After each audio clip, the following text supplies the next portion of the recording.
Tervetuloa harjoittelemaan viikon liikettä. Mun nimi on Tuomas, olen liikuntapalvelulla töissä ja tänään harjoitellaan leuanvetoa. Tuu messiin. Eli käydään vähän läpi leuanvetoa. Leuanvetoa voi tehdä parilla eri tapaa. Suunnilleen hartioiden levyinen ote.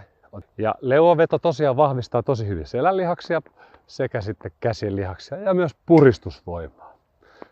Käydään liikettä vähän läpi. Tangosta. Hartioiden levyinen ote. Ensin tehdään venytys selänlihaksille ja venytyksestä lähtee veto ylöspäin.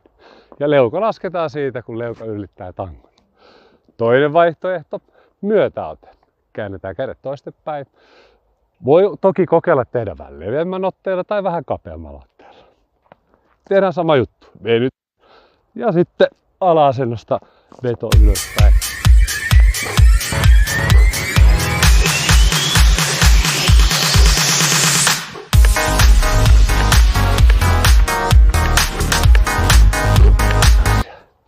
Leuanvedossa tarvitaan paljon puristusvoimaa, eli ensimmäisenä ei välttämättä heti ole hyvä lähteä tekemään sitä leuanvetoa, vaan on muitakin hyviä vaihtoehtoja ja käydään niitäkin samalla läpi sitten seuraavaksi. No niin, leuanveto on tosiaan aika haastava liike lähteä heti aluksi tekemään, joten hyvänä vaihtoehtona toimii tällainen poikkirimma, mikä on huomattavasti matalammalla. Eli koko kehonpaino ei tule silloin siihen liikkeeseen mukaan, vaan saadaan vähän kevennettyä liikettä. Toimii samalla tavalla ja samat lihakset tekee töitä.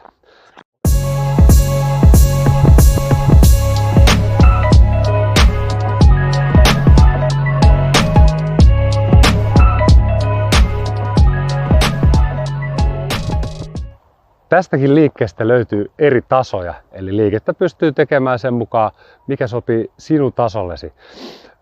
Mitä korkeammalla ollaan, se pystymässä ollaan, joten silloin liike on hieman helpompi.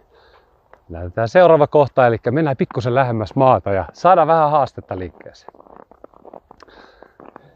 Eli sama juttu, tangosta kiinni, siirrä itsesi tangon alle, hae venytys selänlihaksiin ja veto lähtee, kun saadaan venytys tuntumaan selässä.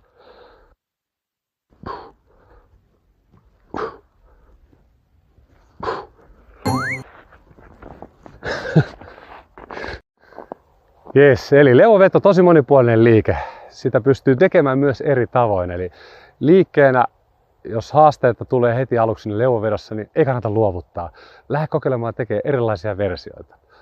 Ei muuta kuin ensi kertaa.